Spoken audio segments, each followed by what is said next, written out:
Le silence de cette salle de conseil, c'est quelque chose. Un silence pesant, étouffant, si différent du vacarme incessant de la cuisine ou du brouhaha feutré des galas. Mes mains, même si j'ai fait de mon mieux pour les tenir fermes sur le dossier de ce fauteuil en acajou massif, tremblent légèrement. Comment en suis-je arrivé là, sérieusement? Il y a encore quelques semaines, non, pas des semaines, même pas des jours, j'étais à deux doigts de me faire virer, traîné hors du Majestic par Mark, le chef de la sécurité, sous les yeux de tous ces gens, de ces VIP. C'était une catastrophe.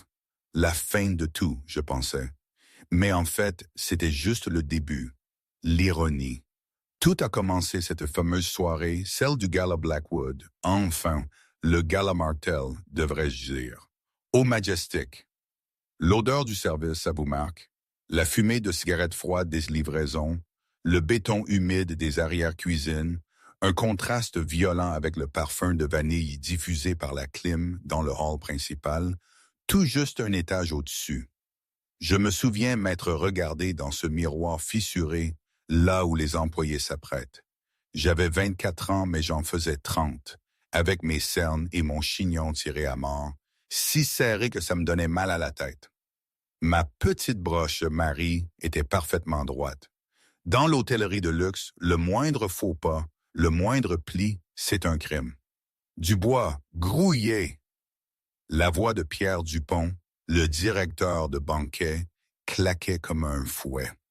Je tressaillis le voyant d'arriver, une sorte de costume mal ajusté fait d'autorité et de dédain. Il était petit, les cheveux gominés comme s'ils étaient toujours mouillés, et sentait l'amande poivrée mélangée à la sueur nerveuse. Il me détestait, c'était clair depuis le premier jour où j'avais refusé de rire à une de ses blagues salaces sur un client. Je m'étais juste senti mal à l'aise et ça ne lui avait pas plu du tout. « Je suis prête, monsieur Dupont », avais-je dit, ma voix étonnamment ferme malgré le nœud que j'avais dans le ventre. « Mon uniforme est impeccable. Je suis affecté à la section bleue, n'est-ce pas? » Il avait ricané, me toisant de haut en bas avec un dégoût à peine voilé. Les plans changent. Ce soir, c'est le salon VIP, tables 1 à 4. Mes yeux s'étaient écarquillés. Le salon VIP, normalement, c'est pour le personnel senior, les meilleurs d'entre nous. Ne vous emballez pas, Dubois. Il avait répondu, sans même me regarder, les yeux rivés sur sa tablette. Sophie a appelé pour dire qu'elle était malade. Sans doute la gueule de bois. Vous êtes les seuls à la bonne taille pour l'uniforme de rechange. Ne me faites pas honte. Ce n'est pas un dîner de charité ordinaire ce soir. C'est le Gala Martel. Julien Martel est déjà dans l'immeuble. Un frisson m'avait parcouru. Julien Martel. Ce nom, c'était une légende à Paris. Il n'était pas seulement milliardaire, c'était une institution. L'immobilier, la tech, le transport maritime. Les Industries Martel avaient leur mot à dire partout. Il était réputé pour être reclus, impitoyable en affaires et incroyablement secret. On racontait qu'il n'avait pas souri en public depuis que sa femme était morte dans un accident d'avion 15 ans plus tôt. C'est ce que les commérages disaient, en tout cas. Je m'étais senti un peu stupide d'y prêter attention. « Je ne vous décevrai pas », avais-je murmuré. « Vous avez intérêt. » Pierre s'était rapproché, envahissant mon espace personnel. « Parce que si vous faites tomber ne serait-ce qu'une cuillère, je ne me contenterai pas de vous virer, Marie. Je ferai en sorte que vous ne travailliez plus jamais dans cette ville. Je connais votre situation. Je connais les factures médicales. » J'étais resté figé. Comment savait-il? Je n'avais parlé à personne au travail de ma grand-mère, Germaine. Germaine était la seule famille qui me restait. Elle était actuellement dans une maison de retraite à Saint-Denis, luttant contre une démence avancée. Les factures m'étouffaient. J'avais 3 mois de retard de loyer pour notre minuscule appartement à Aubervilliers et la maison de retraite menaçait de renvoyer Germaine si je ne trouvais pas 5 000 € avant vendredi. Nous étions jeudi. La panique montait, une vague froide qui me serrait la gorge. Je serais parfaite, avais-je murmuré, serrant mon plateau. Filez, avait-il sifflé. En poussant les lourdes portes battantes de la salle de bal, le bruit de la cuisine s'était estompé, remplacé par le doux bourdonnement ambiant d'un quatuor à cordes. La pièce était à couper le souffle. Des lustres en cristal de la taille de voiture pendaient du plafond. Les tables étaient drapées de soie, dressées avec des couverts qui coûtaient plus que ce que je gagnais en un an. J'avais commencé ma préparation, polissant des verres déjà impeccables. Je gardais la tête baissée. Première règle du service, soyez invisible. Vous n'êtes pas une personne, vous êtes une paire de mains. Mais ce soir-là, l'invisibilité allait être impossible, parce que Pierre Dupont ne prévoyait pas seulement de gérer l'étage. Il prévoyait de faire de moi un exemple. J'en étais sûr. Il ne me laisserait pas m'en sortir sans encombre. Vers 19 heures, la salle de bal était une mer de smoking et de robes de créateurs. L'air sentait le parfum cher et le canard rôti. Je bougeais avec une précision mécanique. Verser l'eau par la droite. Débarrasser les assiettes par la gauche. Sourire, mais ne pas établir de contact visuel. J'étais près du poste de service lorsque l'énergie de la pièce avait changé. Les conversations s'étaient éteintes, remplacées par un frisson de murmures. Julien Martel était entré. Il était plus grand que ce qu'il paraissait dans les magazines. Il portait un smoking qui lui allait comme une armure. Ses cheveux gris argentés étaient parfaitement coiffés, et son visage était une carte de lignes dures et d'angles vifs. Il ne regardait pas la foule. Il regardait à travers elle, flanqué de 2 gardes du corps massif et d'un assistant personnel d'apparence nerveuse. Il s'était dirigé directement vers la table numéro 1. « C'est lui !»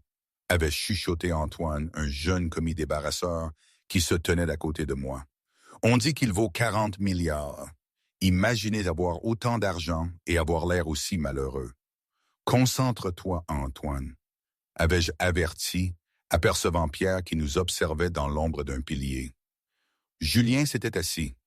Les autres convives à sa table, une sénatrice et un magnat de la technologie de la Silicon Valley.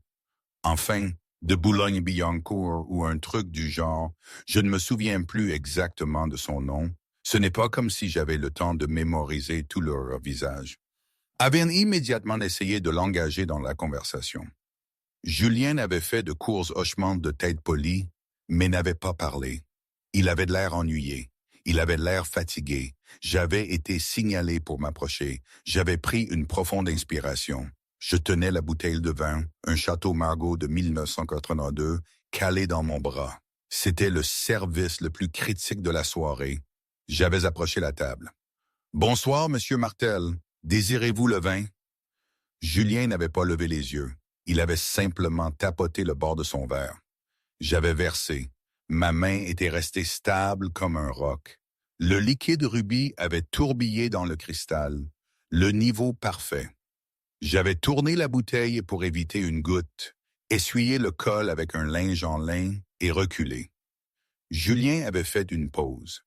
Il avait soulevé le verre, l'avait fait tournoyer et avait pris une gorgée. Pendant une fraction de seconde, ses yeux avaient furtivement glissé vers ma main, spécifiquement vers mon poignet. Mon uniforme avait des manches longues, mais elles remontaient légèrement quand je versais.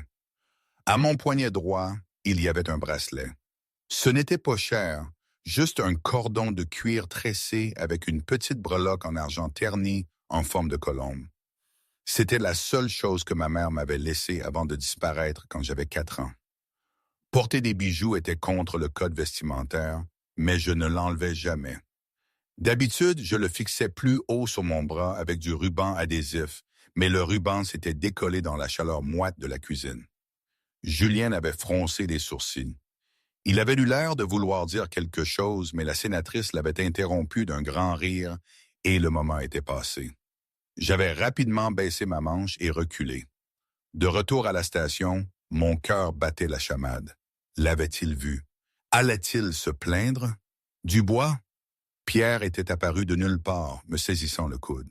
« Qu'est-ce que vous lui avez dit? »« Rien, monsieur. J'ai juste servi le vin. » Il vous a regardé. Monsieur Martel ne regarde jamais le personnel. Les yeux de Pierre s'étaient plissés, paranoïaques. « Vous essayez de pêcher un pourboire, n'est-ce pas? Mendier une aumône? Non, je vous jure. Faites attention, avec grogné Pierre. J'ai la sécurité et un stand-by. Marc est à la porte ce soir. Vous connaissez Marc? J'avais dégluti avec difficulté. Marc était le chef de la sécurité de l'hôtel, un homme brut qui aimait un peu trop virer les gens. Louis et Pierre étaient comme cul et chemise, partageant souvent l'argent qu'ils confisquaient aux gens qu'ils expulsaient. La rumeur disait qu'ils avaient un petit arrangement bien rodé. Le service du dîner avait continué. La pression était immense. Je pouvais sentir les yeux de Pierre me transpercer le crâne. Je savais qu'il attendait une erreur. Je n'avais simplement pas réalisé que si aucune erreur ne se produisait, Pierre en fabriquerait une. C'était ce genre de type, sournois et mesquin. Il était obsédé par le fait de me voir échouer. Je ne sais pas pourquoi. Peut-être parce que je ne riais pas à ses blagues, ou peut-être parce que j'étais une femme seule. Attendez, Antoine, le commis m'a raconté plus tard sa version de ce moment-là. Il était juste derrière ce pilier de service, je ne l'avais même pas remarqué. Pour lui, tout s'est déroulé d'une manière complètement différente. Il a dit qu'il avait vu Pierre, le manager, rôder. Pas simplement gérer, mais rôder, comme un chat prêt à sauter. Antoine était en train de récupérer des verres vides sur la table d'à côté quand il a vu M. Martel regarder son bracelet, la fameuse colombe. Antoine avait trouvé ça bizarre, une expression étrange sur son visage si fermé. Il m'a dit que j'avais l'air si concentré, tellement tendu. Il se doutait bien que Pierre préparait un coup tordu. Les ragots couraient dans les cuisines sur Pierre et la façon dont il se comportait avec le personnel, surtout les jeunes femmes. Antoine se disait, pourvu qu'elle s'en sorte. Il n'avait pas le pouvoir de faire quoi que ce soit, mais il a vu, lui, ce qui allait se passer, ou du moins, il l'a pressenti. C'était ce qui s'appelle un guet-apens. L'incident s'était produit pendant le dessert. La salle de bal était bruyante maintenant, remplie du tintement des cuillères et du bourdonnement des conversations alcoolisées. Je portais un lourd plateau chargé de dômes de framboises et de chocolat. Je me dirigeais vers la table 2, directement adjacente à la table de Julien Martel. En passant devant le pilier de service, je n'avais pas vu le pied. Ce n'était pas un accident. C'était un coup précis, calculé. Pierre s'était positionné parfaitement dans mon angle mort, faisant semblant de vérifier un plan de table. Alors que je passais, il avait avancé sa chaussure noire polie de seulement 5 centimètres. C'était suffisant. J'avais trébuché. J'avais essayé de rétablir mon équilibre, désespéré de sauver le plateau. J'avais tordu mon corps, mais l'élan était trop fort. Je suis tombé lourdement sur les genoux. Le plateau avait volé de mes mains. Crash. Le son avait été comme un coup de feu dans la pièce élégante. 5 dômes de chocolat et un bol de sauce framboise rouge vif avaient explosé sur le sol. Mais ce n'était pas le pire. La trajectoire de la sauce avait été catastrophique. Une vague de liquide rouge avait éclaboussé l'ourlet d'une robe blanche portée par Madame Roussel, la sénatrice, à la table 1, et une éclaboussure importante avait atterri sur les chaussures en cuir poli de Julien Martel. La pièce était tombée dans un silence de mort. Le quatuor à cordes avait cessé de jouer. J'avais haleté, la douleur dans mes genoux oubliée en regardant la tache rouge sur la chaussure du milliardaire. Je m'étais relevé en me précipitant, attrapant une serviette. « Oh mon Dieu, je suis tellement désolé. Je suis tellement désolé, monsieur. J'ai trébuché. J'avais tendu la main pour éponger sa chaussure, la panique pure me submergeant. « Ne le touchez pas. » La voix de Pierre avait résonné dans la pièce silencieuse. Il s'était précipité en avant, jouant parfaitement le rôle du manager horrifié. Il m'avait attrapé par l'épaule et m'avait tiré en arrière si fort que j'avais failli tomber de nouveau.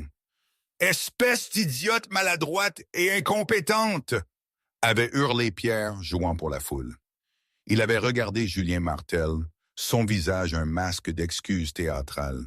« Monsieur Martel, Madame Roussel, je suis mortifié. Cette fille est nouvelle, elle est clairement ivre. Je vais la faire partir immédiatement. »« Je ne suis pas ivre. » avais-je pleuré, les larmes me brûlant les yeux. Vous m'avez fait trébucher, Pierre. Vous avez mis votre pied. Menteuse, avait crié Pierre, son visage virant au rouge. Maintenant, vous accusez la direction. Ça suffit. Il avait agité la main vers la porte. Marc, venez ici. Les lourdes portes s'étaient ouvertes et Marc, le chef de la sécurité, était entré. Il mesurait 1,93 m et ressemblait à un joueur de rugby. Il ne posait pas de questions. Il avait vu Pierre me montrer du doigt et il avait vu le désordre. « On y va, ma belle. » Marc avait grogné, me saisissant le haut du bras d'une poigne qui me semblait être un étau. « S'il vous plaît, non !» avais-je supplié, cherchant de l'aide du regard. Les invités me fixaient avec des mélanges de pitié et de dégoût. « J'ai besoin de ce travail. Ma grand-mère, s'il vous plaît. Ce n'était pas ma faute. »« Arrêtez de faire une scène !» avait grogné Marc, me traînant en arrière, mes chaussures glissant sur le sol. « Monsieur Martel !» avais-je crié, un appel désespéré, irrationnel, adressé à l'homme dont j'avais souillé les chaussures.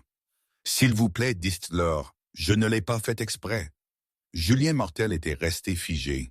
Il n'avait pas bougé depuis l'accident. Il fixait la source rouge sur sa chaussure, puis la femme en larmes qui était malmenée par le garde de sécurité. Son visage était illisible. « Sortez-la par la ruelle », avait instruit Pierre à Marc bruyamment, s'assurant que la sénatrice l'entendait prendre les choses en main. « Et assurez-vous qu'elle ne revienne pas. J'appellerai la police et la ferai accuser de dommages matériels pour la robe. » La police? Mon sang s'était glacé. Si j'étais arrêté, je ne pourrais plus prendre soin de Germaine. C'était fini. « Non, s'il vous plaît, je paierai le nettoyage. N'appelez pas la police. » Trop tard, avait ricané Pierre. Marc m'avait tiré plus fort et mon bras s'était agité. Le mouvement avait fait déchirer légèrement ma manche à la couture et le bracelet de cuir tressé avec la breloque en forme de colombe en argent s'était détaché. Il avait volé dans les airs, atterrissant avec un doux tintement sur la table, juste à côté du verre d'eau de Julien Martel. Julien avait regardé le bracelet. Le temps semblait s'arrêter. Les yeux du milliardaire s'étaient écarquillés. La couleur avait entièrement quitté son visage. Sa main, tremblant visiblement, s'était tendue et avait touché la colombe d'argent. Il l'avait retournée. Au dos, usé par 20 ans de friction, se trouvaient 3 minuscules initiales. Et, B, Julien Martel s'était levé, sa chaise avait raclé bruyamment sur le sol, un son âpre qui avait fait sursauter tout le monde. Arrêtez. La voix n'était pas une demande. C'était un commandement qui avait fait trembler les verres en cristal. Max était figé près de la sortie, sa main toujours serrée sur mon bras contusionné. Pierre, qui s'inclinait apologétiquement devant la sénatrice, avait relevé la tête brusquement. « Monsieur Martel, » avait bégayé Pierre, « s'il vous plaît, ne vous inquiétez pas. Nous nous débarrassons de l'ordure en ce moment même. » J'ai dit, la voix de Julien était tombée à un registre terriblement bas. « Retirez vos mains d'elle tout de suite. » Il ne regardait pas Pierre, il me regardait droit dans les yeux, son regard fixé sur mon visage terrifié. Il avait ramassé le bracelet et avait contourné la table, ignorant la sauce sur sa chaussure, ignorant la sénatrice, ignorant le monde. Il était allé droit sur Marc. Le garde de sécurité, malgré sa taille, avait reculé sous le regard du milliardaire et m'avait lâché. J'avais trébuché, serrant mon bras, tremblant de façon incontrôlable. Julien se tenait à quelques centimètres de moi. Il avait levé le bracelet bon marché et terni. « Où avez-vous eu ça ?» avait-il demandé. Sa voix n'était pas en colère. Elle était brisée. J'avais regardé le bracelet, puis l'homme terrifiant qui le tenait. « C'était à ma mère, » avais-je chuchoté. Elle me l'a donné avant de partir. « Votre mère, » avait murmuré Julien, ses yeux parcourant mon visage, cherchant au-delà de la fatigue et de la peur. Quel était son nom? Éléonore, avais-je dit, les larmes coulant. Éléonore Dubois. Julien avait fermé les yeux et une seule larme s'était échappée, roulant sur sa joue ciselée. La salle de bal entière regardait dans un silence stupéfait. Le requin de Paris pleurait. Il avait ouvert les yeux et la dureté avait disparu. « Éléonore » avait-il répété. Puis il avait regardé Pierre et la dureté était revenue, 10 fois plus froide qu'avant.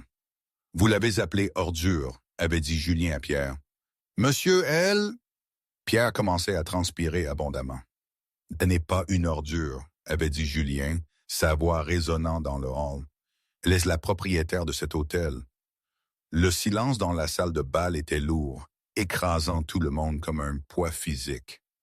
Le mot « propriétaire » flottait dans l'air, résonnant sous les hauts plafonds. Pierre avait poussé un rire nerveux et aigu qui ressemblait plus à un étouffement. « Monsieur Martel, sûrement que c'est une blague? Une incompréhension? Cette fille n'est qu'une temporaire. Elle vient d'Aubervilliers. Elle n'a aucune... » « Taisez-vous » avait dit Julien. Il n'avait pas crié cette fois. Il n'en avait pas eu besoin. L'autorité qui émanait de lui était absolue. Julien avait tourné le dos à Pierre et m'avait regardé. Il avait sorti de la poche intérieure de sa veste de smoking un portefeuille en cuir usé. Ses doigts, habituellement si fermes pour signer des fusions à des milliards de dollars, tremblaient alors qu'il en extrayait une petite photographie froissée, protégée par du plastique. Il l'avait tenue à côté de mon visage. Les invités à la table numéro 1 s'étaient penchés. Un souffle collectif avait parcouru le groupe. La photo montrait une jeune femme, peut-être de 22 ans, riant sur un voilier. Elle avait les mêmes cheveux blonds, la même courbure du nez et exactement la même couleur d'yeux distinctive et dépareillée, une iris légèrement plus claire que l'autre, que je possédais. À son poignet sur la photo, il y avait le bracelet de cuir tressé avec la colombe d'argent. « C'est Éléonore » avait dit Julien, sa voix empreinte d'émotion. « Ma femme, elle a disparu il y a 20 ans. Elle était enceinte quand elle est partie. Nous avions déjà choisi un nom pour le bébé. Il m'avait regardé dans les yeux, cherchant le fantôme de la femme qu'il aimait. Marie, nous allions l'appeler Marie. J'avais senti la pièce tourner. Mes genoux déjà contusionnés par la chute étaient comme de la gelée. Je ne comprends pas. Ma mère m'a dit que mon père était mort. Elle a dit qu'il était mort dans un accident de voiture avant ma naissance. Elle a menti, avait dit Julien doucement, une profonde tristesse envahissant ses traits. Elle a menti pour vous protéger et pour se protéger. Pierre, réalisant que sa carrière se désintégrait à la seconde, avait tenté une dernière manœuvre désespérée. « Monsieur Martel, regardez, même si elle est une parente perdue depuis longtemps, elle a quand même ruiné vos chaussures. Elle a quand même perturbé le dîner de la sénatrice. Elle est clairement inexpérimentée et maladroite. Je faisais juste mon travail pour maintenir les standards du Majestic. » Julien s'était lentement retourné pour faire face à Pierre. La tristesse avait disparu, remplacée par une rage froide et prédatrice qui avait fait reculer la sénatrice de sa chaise. « Votre travail, » avait dit Julien, s'approchant du manager en sueur, « est de gérer le personnel, pas de l'agresser. Vous croyez que je ne l'ai pas vu? » Pierre avait cligné des yeux, la sueur lui coulant dans les yeux. « Voir quoi, monsieur? »« Le pied, » avait dit Julien. « Je vous ai vu la faire trébucher. » Le visage de Pierre était devenu blanc comme du papier. « Je n'ai pas... C'était un accident. J'ai fait fortune en lisant les gens, » avait dit Julien, sa voix mortelle. « Je vous ai vu attendre. Je vous ai vu sourire quand elle est tombée. Vous avez humilié ma fille pour le sport. » Julien avait regardé par-dessus l'épaule de Pierre vers le garde de sécurité tremblant. « Marc. Et vous? Vous avez posé les mains sur elle. Vous l'avez traînée comme un sac d'ordures. »« Je ne faisais que suivre les ordres, monsieur Martel, » avait bégayé Marc, levant les mains. Julien avait sorti son téléphone de sa poche. Il avait composé un seul numéro. « Faites venir le directeur général ici tout de suite et dites au service juridique de préparer les papiers de licenciement pour Pierre Dupont et Marc Dubois. Motif, faute grave, agression et création d'un environnement hostile et assurez-vous qu'il soit inscrit sur liste noire de toutes les propriétés Martel dans le monde entier avec effet immédiat. Il avait raccroché et avait regardé Pierre. Dégagez de ma vue avant que je ne perde mon sang-froid, et si je découvre que vous avez détourné le moindre euro des pourboires de ce personnel, le fisc sera à votre porte dès le matin. Pierre avait ouvert la bouche, mais aucun son n'en était sorti. Il avait regardé autour de la pièce pour chercher du soutien, mais les invités détournaient le regard, dégoûtés. Vaincu, il s'était retourné et s'était précipité hors des portes de service. Marc le suivant, aucun des deux n'osant regarder en arrière. Julien s'était retourné vers moi. Le terrifiant titan de l'industrie s'était évanoui. Il avait retiré sa veste de smoking et l'avait délicatement drapée sur mes épaules, couvrant mon uniforme taché et la manche déchirée. « Marie, avait-il dit, m'offrant son bras, je pense que vous avez assez travaillé pour une vie. S'il vous plaît, asseyez-vous avec moi. » Je ne peux pas, avais-je chuchoté, regardant les invités stupéfaits. Je suis un désastre. Je sens la graisse de cuisine. Vous êtes une Martel, avait dit Julien assez fort pour que la table entende. Vous pourriez sentir l'égout, et vous seriez toujours la personne la plus importante de cette pièce. Il m'avait guidé vers le siège vide à côté de lui, le siège destiné au PDG absent d'une entreprise technologique rivale. Alors que je m'asseyais, toute la salle de bal semblait expirer.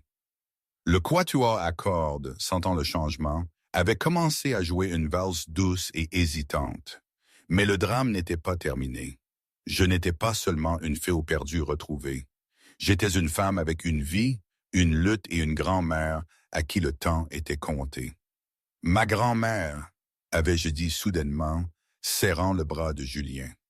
Germaine, je dois y aller. Julien avait froncé les sourcils. Germaine? La mère d'Éléonore? Non. J'avais secoué la tête. Éléonore n'avait pas de famille. Germaine elle était juste Germaine. Elle s'occupait de nous. Elle est dans une maison à Saint-Denis. Ils la mettent à la porte demain si je ne paie pas 5 000 euros. Le visage de Julien s'était assombri. 5 000 euros. Je ne les avais pas, avais-je admis, la honte me montant aux joues. C'est pour ça que j'avais besoin de ce service. C'est pour ça que j'avais tellement peur de Pierre. Julien avait regardé sa fille, l'héritière d'un empire de 40 milliards d'euros, tremblant pour 5 000 euros. Ça l'avait brisé. La facture est payée, avait déclaré Julien fermement. À cette seconde, l'établissement est acheté. Nous y allons ce soir. Le trajet de Paris à Saint-Denis prenait généralement 40 minutes. Dans la Maybach blindée de Julien Martel, avec une escorte policière qu'il avait réussi à organiser en 3 minutes, ça avait pris 20. J'étais assise sur le siège en cuir moelleux, portant toujours mon uniforme de serveuse taché sous la veste de Julien. Je tenais un verre d'eau pétillante, ma main tremblant. Julien était assis en face de moi, ne me quittant pas des yeux, comme s'il craignait que je ne m'évapore s'il clignait des yeux. « Pourquoi est-elle partie ?»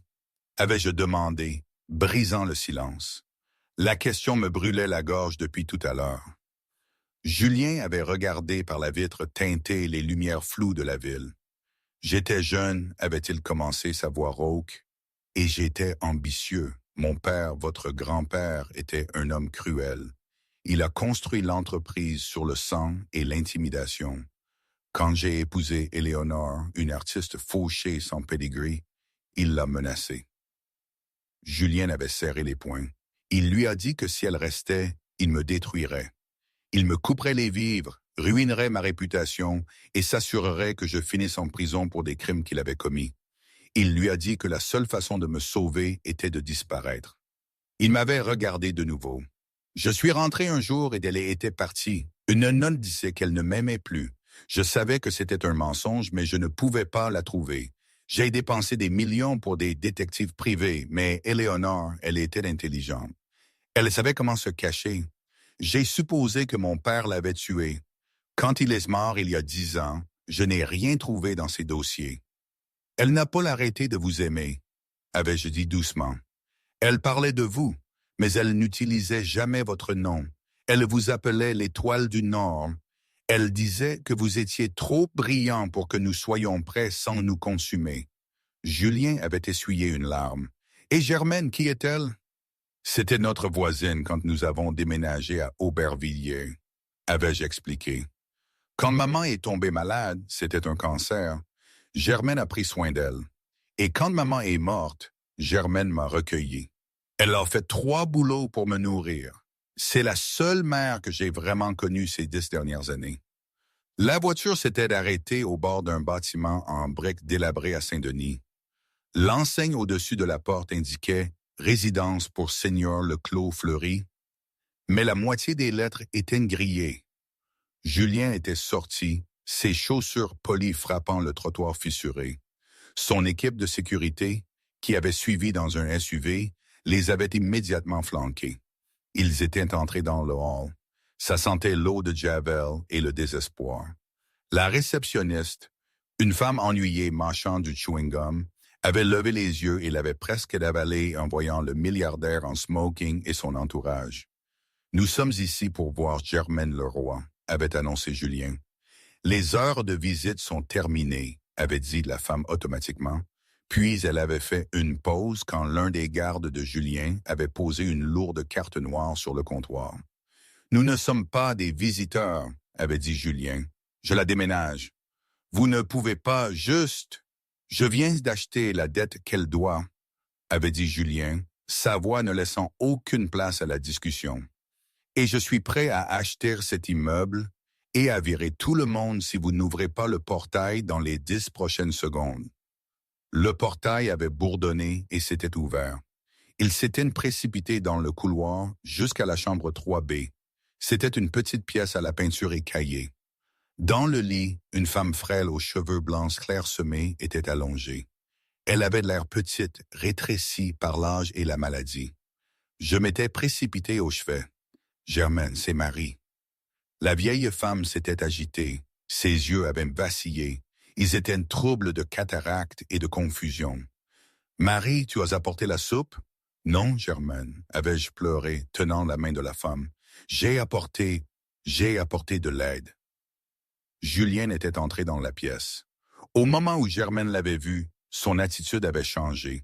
Le brouillard de la démence semblait se dissiper pendant une brève et miraculeuse seconde. Ses yeux s'étaient écarquillés, se fixant sur l'homme aux cheveux argentés en smoking. « Monsieur Martel, » avait-elle croassé. Je m'étais retourné, choqué. « Vous le connaissez? » Julien s'était rapproché, plissant les yeux sur la vieille femme. Il ne la reconnaissait pas. « Vous ne vous souvenez pas de moi? » avait murmuré Germaine, sa voix rauque. « Je n'étais pas une voisine, Marie. J'étais la femme de ménage. » Julien avait haleté. « Germaine, la femme de ménage de la villa de la Côte d'Azur? »« Votre père m'a payé, » avait sifflé Germaine, serrant mes mains fortement. « Il m'a payé pour chasser Éléonore, pour m'assurer qu'elle ne revienne jamais. Il m'a payé pour la surveiller, pour m'assurer qu'elle ne vous appelle pas. » La pièce était tombée silencieuse. J'avais retiré ma main, horrifié. « Quoi? » « J'ai pris l'argent, » avait avoué Germaine, les larmes coulant de ses yeux. J'en avais besoin, mais je ne pouvais pas la quitter. J'ai vu à quel point elle vous aimait. Et quand elle est tombée malade, je ne pouvais pas simplement la regarder mourir. Je lui ai promis de protéger Marie de votre père. C'est pourquoi nous nous sommes cachés. Pas de vous, Julien, de votre père. Mon père est mort il y a 10 ans, avait dit Julien, sa voix tremblant d'un mélange de rage et de soulagement. Nous ne savions pas, avait chuchoté Germaine. Nous ne savions pas. J'étais resté debout, en conflit. Cette femme avait été payée pour me cacher, pour me tenir éloigné de mon père. Mais elle avait aussi essuyé mes larmes, m'avait nourri et m'avait aimé quand personne d'autre ne l'avait fait. C'était une chose que j'avais apprise ces dernières années. Les gens ne sont jamais une seule chose. Ils sont un tas de contradictions, de bonnes intentions mélangées à de mauvais choix. C'est ça, la vie, non? Rien n'est jamais simple, clair, jamais noir ou blanc. C'est toujours une putain de nuance de gris. J'ai 5 000 € à rembourser, avait marmonné Germaine, retombant dans la confusion. Ils vont me mettre à la rue. Julien avait regardé la femme frêle. Il aurait pu la haïr. Elle était la geôlière qui avait éloigné sa famille, mais elle était aussi la sauveuse qui avait gardé sa fille en vie. Personne ne va se retrouver à la rue, avait dit Julien fermement. Il avait regardé son chef de la sécurité. Appelez le transport médical. Préparez l'hélicoptère. Elle vient au penthouse. Nous avons les meilleurs médecins du monde à disposition. Faites-les venir. Papa, avais-je dit, le mot étrange sur ma langue. Elle nous a menti. Oui, avait dit Julien, posant une main sur mon épaule. Mais elle vous a gardé en sécurité et elle a gardé le bracelet. Si elle ne vous avait pas donné ce bracelet, je ne vous aurais jamais trouvé. Il avait regardé la vieille femme. Nous réglerons le passé plus tard. Ce soir, nous survivons. Alors que les ambulanciers arrivaient pour déplacer Germaine, le téléphone de Julien avait vibré. C'était son avocat. Monsieur Martel, la voix de l'avocat était minuscule au haut-parleur. J'ai des nouvelles troublantes. J'ai consulté les dossiers d'emploi de Pierre Dupont pour traiter le licenciement. Il s'avère qu'il ne se contentait pas de voler des pourboires. Qu'est-ce que c'est? Avait demandé Julien, ses yeux se plissant. Il est sur une feuille de paie depuis 5 ans qui n'est pas la nôtre, avait dit l'avocat. Il reçoit des paiements mensuels d'une société écran enregistrée au nom de Philippe Delacroix. Julien s'était figé. Philippe Delacroix, son plus grand rival, l'homme qui tentait d'acquérir les industries Martel depuis une décennie. Pourquoi Delacroix paierait-il un directeur de banquet? Avais-je demandé, voyant l'expression sur le visage de mon père. Parce que, avait réalisé Julien, une froide appréhension s'installant dans son estomac, Pierre n'était pas seulement un mauvais manager, c'était un espion. Et ce soir, ce n'était pas juste un dîner. Delacroix savait que je venais. Le trébuchement, la scène, tout a été orchestré pour provoquer un scandale. Il voulait me filmer en train de perdre mon sang-froid pour faire chuter le cours de l'action avant le vote de fusion la semaine prochaine. Julien m'avait regardé. Ils ont essayé de vous utiliser comme une arme contre moi, mais ils m'ont juste donné la seule chose qui me rend invincible. Il avait composé le numéro de nouveau. Bloquez le penthouse et trouvez Pierre Dupont. Ne le laissez pas quitter la ville. La partie a changé. L'intérieur de la Maybach blindée était silencieux, hormis le faible bourdonnement du moteur et le doux frottement des pneus sur l'asphalte. L'horloge numérique intégrée au tableau de bord, en noyer, indiquait 2h14 du matin. Mais la ville de Paris, derrière les vitres teintées, était bien éveillée. Les lumières néons se brouillaient en traînées rouges et jaunes, peignant les rues humides d'une murale chaotique de la nuit. Julien Martel était assis sur le siège en cuir moelleux, sa posture rigide. Il n'était plus le père en deuil qui avait pleuré dans une chambre d'hôpital à Saint-Denis. Cet homme avait été rangé. À sa place se tenait le PDG des Industries Martel, un homme qui avait survécu à des OPA hostiles, à des cracks boursiers et à des enquêtes fédérales. Il était actuellement en mode guerre. Il tenait un ordinateur portable fin sur ses genoux, ses yeux balayant l'écran avec la précision d'un prédateur repérant sa proie. « Ils l'ont posté », avait dit Julien. Sa voix était dénuée de chaleur, plate et dangereuse. Je m'étais penché pour regarder, toujours enveloppé dans sa veste de smoking trop grande, mon cœur tambourinant contre mes côtes. À l'écran, il y avait un clip vidéo déjà viral sur Twitter et TikTok. Il avait été lourdement et méchamment monté. La vidéo commençait au milieu du chaos. Elle montrait ma chute, le bruit des assiettes résonnant fort. Puis, elle passait immédiatement à Julien qui se levait, le visage déformé par ce qui ressemblait à de la rage, hurlant « Arrêtez !» Le montage avait supprimé tout le contexte. Il avait coupé le pied de Pierre. Il avait coupé les larmes de Julien. Il avait coupé son ordre aux gardes de me lâcher. Elle se terminait sur un arrêt sur image de Julien pointant un doigt, le faisant passer pour un tyran réprimandant une servante impuissante. La légende sous la vidéo était incendiaire. Le milliardaire tyran Julien Mortel crie sur une serveuse pour une sauce renversée. Est-ce l'homme à qui nous faisons confiance pour l'économie?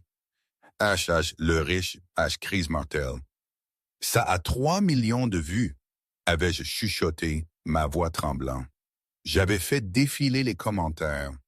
Ils étaient féroces, des gens qui réclamaient sa démission, des gens qui le traitaient de monstre. Ils essaient de vous détruire à cause de moi. J'aurais dû juste partir si je n'avais pas fait tomber ce plateau. Non, Julien m'avait corrigé, fermant l'ordinateur portable d'un claquement sec qui sonnait comme la culasse d'un pistolet.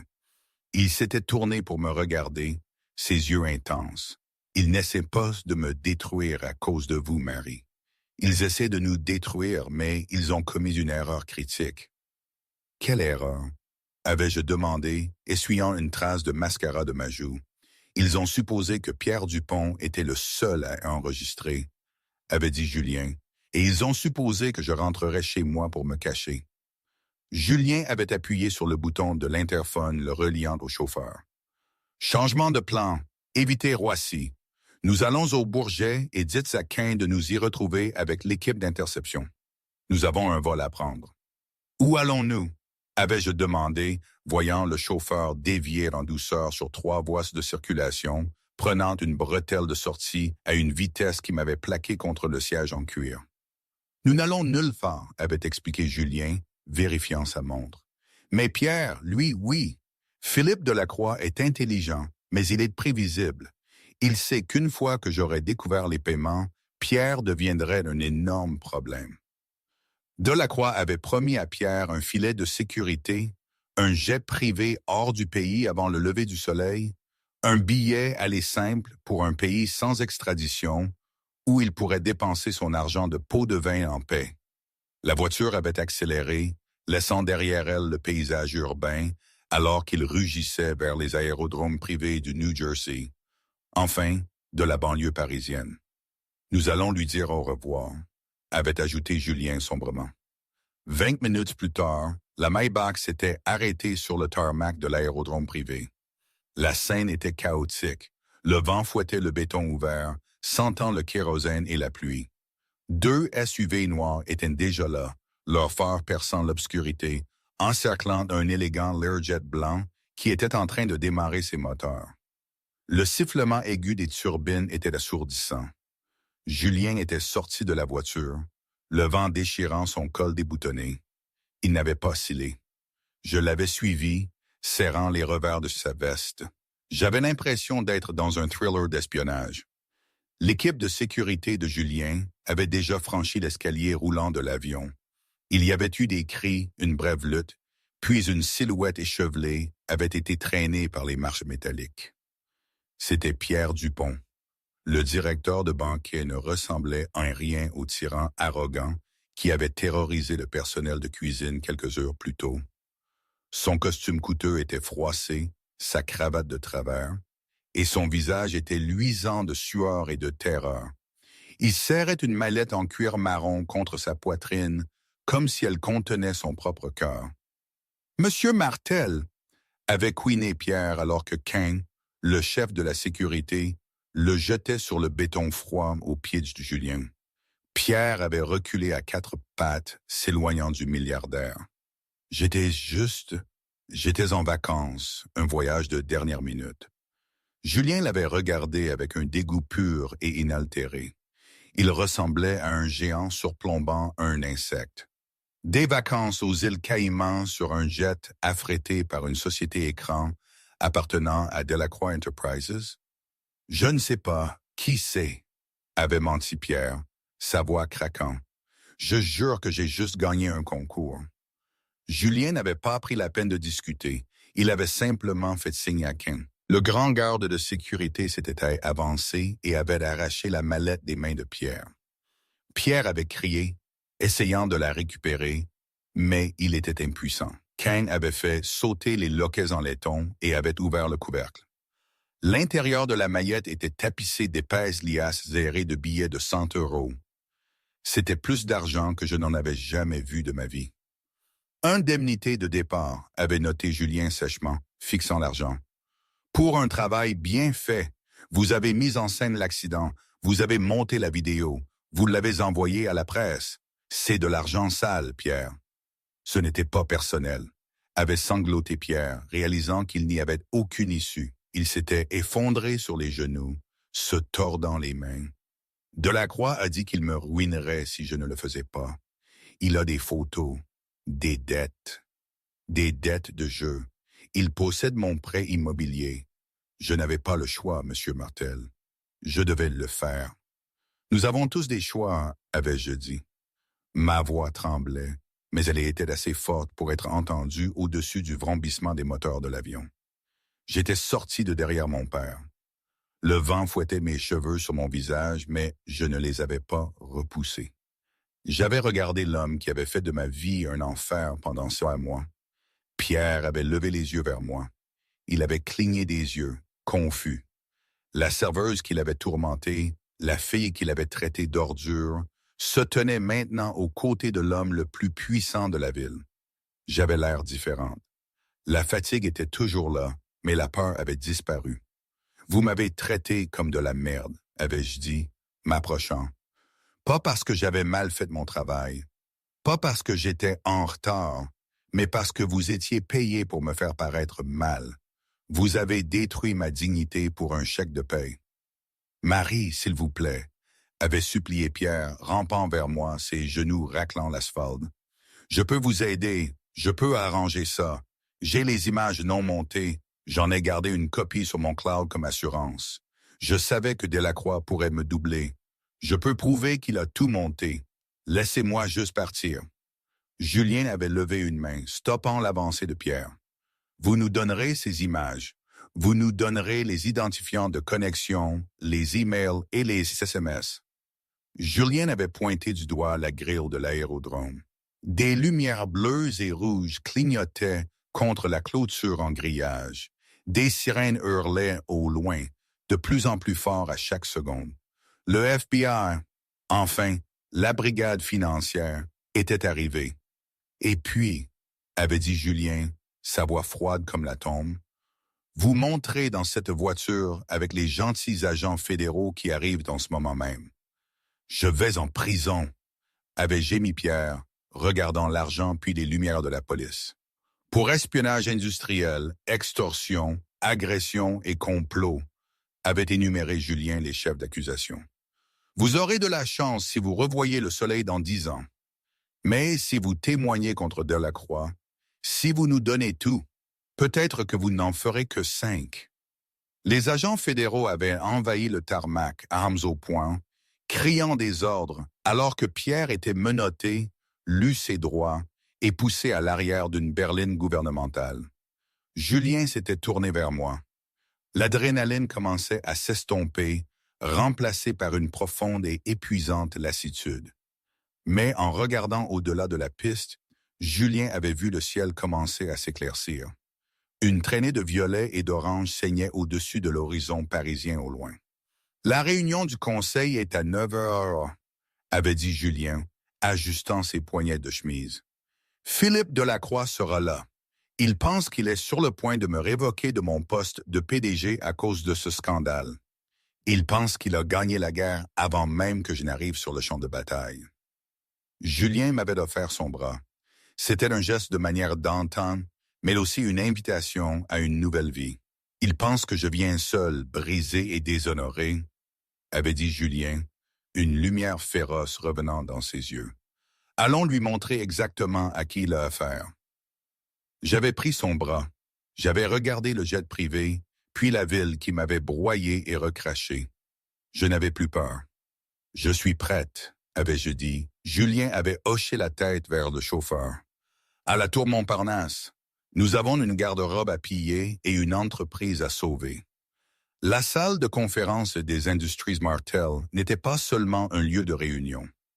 C'était une cathédrale du capitalisme, perchée au 80e étage du monolithe le plus élégant de la Défense. C'était une forteresse de verre, d'acier et de silence. Les murs étaient tapissés d'œuvres d'art abstraites qui coûtaient plus cher que la plupart des blocs résidentiels, et les fenêtres du sol au plafond offrait une vue panoramique sur l'empire que Julien Martel avait passé 40 ans à construire. D'ici, les voitures en bas ressemblaient à des fourmis et les gens étaient invisibles. C'était une perspective conçue pour que les hommes à l'intérieur se sentent comme des dieux. À 8h55, l'atmosphère dans la pièce était toxique. 20 membres du conseil d'administration étaient assis autour de la table en acajou de 12 mètres. C'étaient des titans de l'industrie, banquiers, investisseurs, anciens sénateurs. Pourtant, ils murmuraient anxieusement comme des écoliers attendant le directeur. L'air sentait le café froid et la peur. À la tête de la table était assis Philippe Delacroix. C'était un homme corpulent, au teint rougi et aux yeux trop petits pour son visage. Il avait vérifié sa montre Patek Philippe pour la 3e fois en 1 minute. Il appréciait ce moment. Le téléscripteur mural montrait que les industries Martel avaient chuté de 8% dans les transactions pré-marché, une conséquence directe de la vidéo virale qu'il avait orchestrée. Il tapotait ses gros doigts sur le bois poli, le son rythmique et irritant. « Mesdames et messieurs » avait tonné Delacroix, sa voix remplissant la pièce caverneuse. Il s'était levé, lissant sa veste de costume sur son ventre. « Je pense qu'il est temps que nous fassions face à la réalité. Nous ne pouvons plus attendre. Les marchés saignent et notre réputation est en chute libre. » La pièce était devenue silencieuse. Delacroix avait regardé autour de lui, établissant un contact visuel avec ses principaux alliés. Il avait passé des mois à leur promettre des actions, du pouvoir et de l'influence dans l'ère post-Martel. Julien Martel est instable, avait poursuivi Delacroix, son ton feignant le regret. Nous avons tous vu les images. Crier sur un employé de service, abuser une jeune femme pour un dessert renversé. Ou c'est le comportement d'un vieil homme sénile et en colère. Nous ne pouvons pas avoir un PDG qui représente une telle responsabilité. Je propose un vote de censure immédiat pour révoquer Julien de son poste de président et de PDG. Ne voulez-vous pas l'attendre? Avait demandé une femme corpulente près du bout de la table, Madame Fournier du fonds de pension. Il n'a pas manqué une réunion trimestrielle en 30 ans. Il se cache probablement, avait ricané Delacroix, un sourire cruel effleurant ses lèvres. Honteux, ivre, peut-être. Ou peut-être est-il dans une cellule de prison pour avoir agressé cette pauvre fille. Nous devons couper la tête du serpent avant que le poison ne tue tout le corps. Il avait levé une main, prêt à appeler au vote.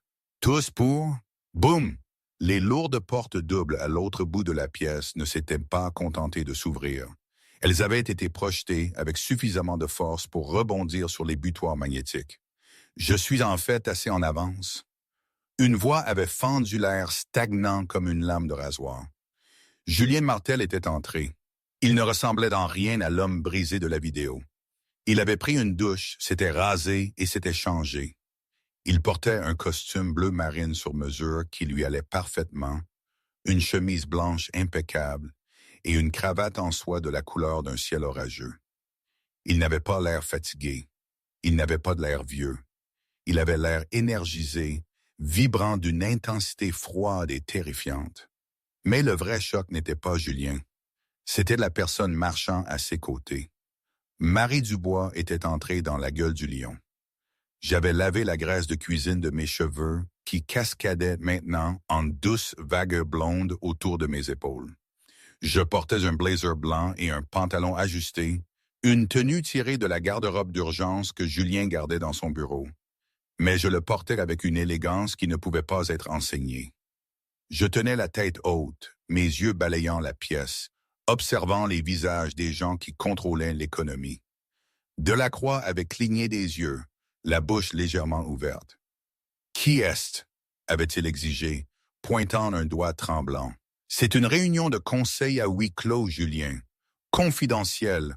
Pas de maîtresse, pas d'assistante et certainement pas de personnel de cuisine autorisé. » Julien s'était arrêté à la tête de la table. Il avait regardé Delacroix avec un sourire qui n'atteignait pas ses yeux. Un sourire qui promettait la violence. « Attention, Philippe, vous parlez à l'actionnaire majoritaire. » Julien avait tiré la chaise en cuir à la tête de la table, sa chaise. Mais il ne s'était pas assis, il m'avait fait signe de la prendre. J'avais hésité une fraction de seconde, puis je m'étais assise. J'avais posé mes mains sur l'acajou, juste là où les mains de mon père reposaient habituellement. Ceci, avait annoncé Julien, sa voix tombant à un registre qui avait fait trembler les verres d'eau. Et Marie Dubois, ma fille. Le silence avait volé en éclats. La pièce avait éclaté dans le chaos. Fille, l'enfant d'Éléonore. Impossible. Est-ce vrai?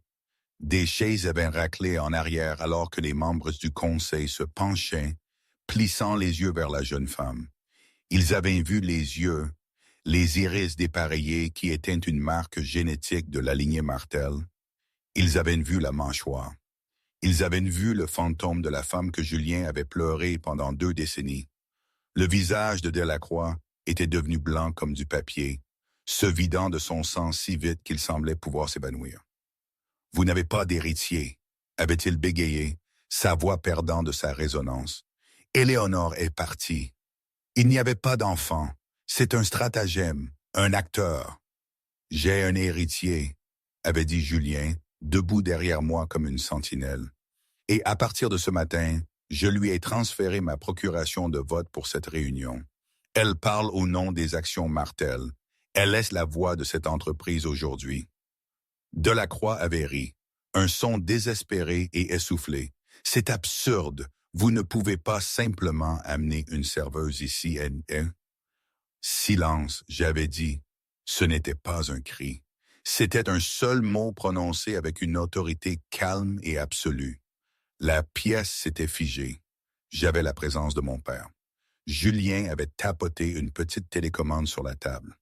L'écran massif qui couvrait tout le mur nord s'était allumé.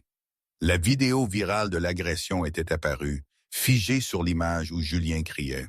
« Vous avez tous vu la vidéo que la petite souris de Philippe a fait fuiter », avait dit Julien, arpentant lentement la table. « Vous l'avez laissé faire chuter nos actions.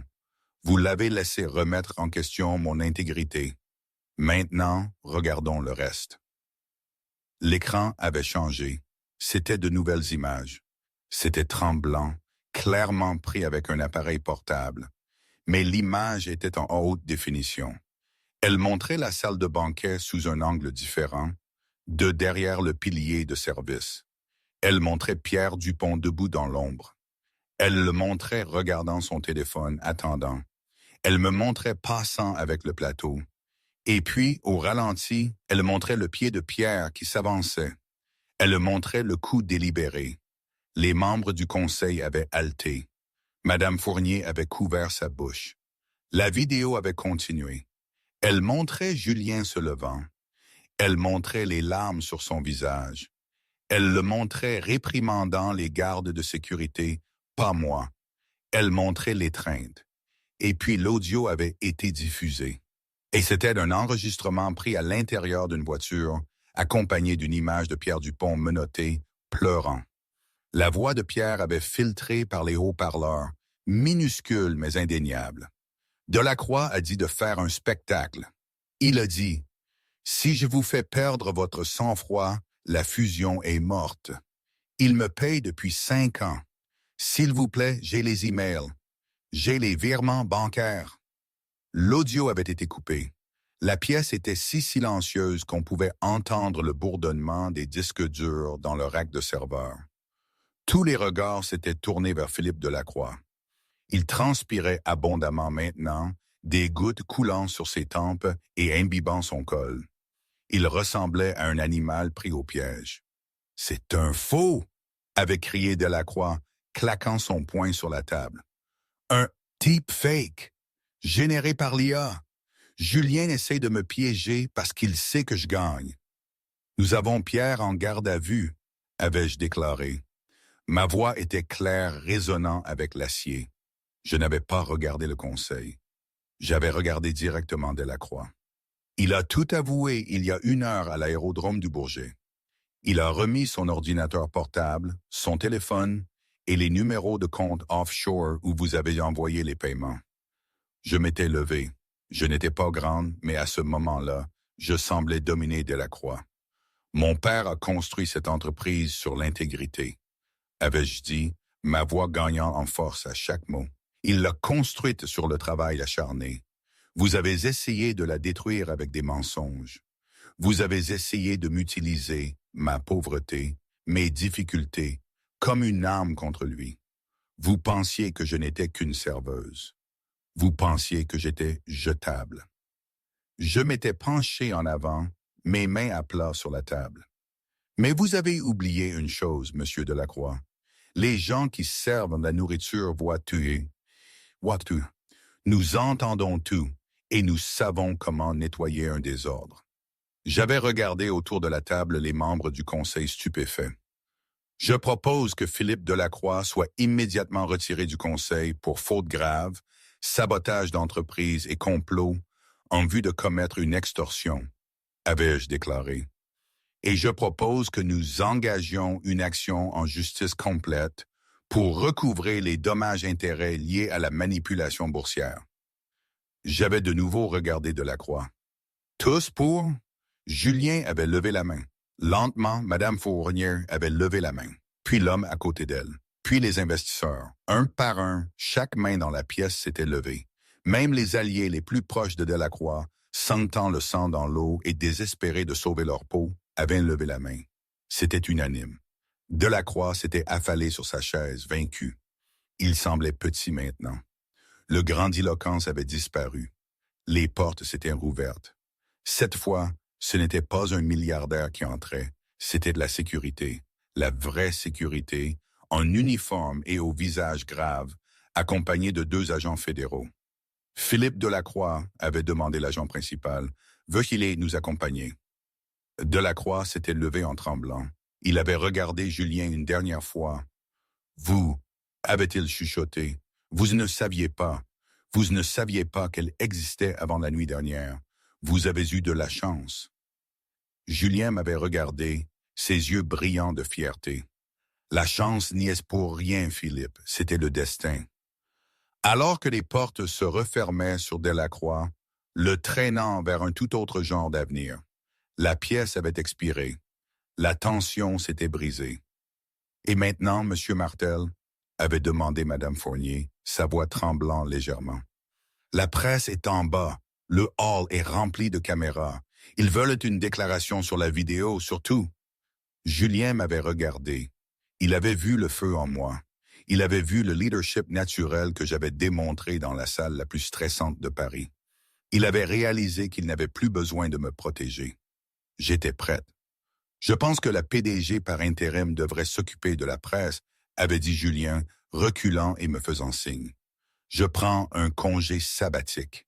J'ai 20 ans d'anniversaire à rattraper. Et j'ai un rendez-vous très important avec une vieille amie nommée Germaine. » Je l'avais regardée, la surprise et l'amour se livrant bataille dans mes yeux. Puis j'avais souri. C'était un sourire radieux, confiant. « Nous avons beaucoup de travail à faire, » avais-je dit au conseil, reprenant ma place. « Mais d'abord, quelqu'un peut-il me donner les rapports trimestriels et un café noir? » J'avais fait une pause, regardant le seuil vide où Delacroix était sorti. « Et assurez-vous que le café soit frais, » avais-je ajouté. Je connais la différence. Julien et moi avions marché ensemble vers la fenêtre avant que la folie de la conférence de presse ne commence. Nous avions regardé la ville. En dessous, le monde était chaotique, bruyant et rapide. Mais là-haut, côte à côte, le père et la fille avaient enfin trouvé la seule chose que l'argent ne pouvait pas acheter. La paix, la serveuse d'Aubervilliers, avait disparu. Marie Martel était arrivée. Et cette fois, je ne servais plus simplement la table. Je la dirigeais. Aujourd'hui, franchement, je n'en sais rien. Parfois, je pense que c'était la meilleure chose qui pouvait m'arriver. Parfois, je me dis que j'ai fait une erreur. Probablement les deux, en fait. C'est ça la vie, non? Rien n'est jamais vraiment évident. Rien n'est parfait. Mais c'est la mienne et je dois faire avec. Et c'est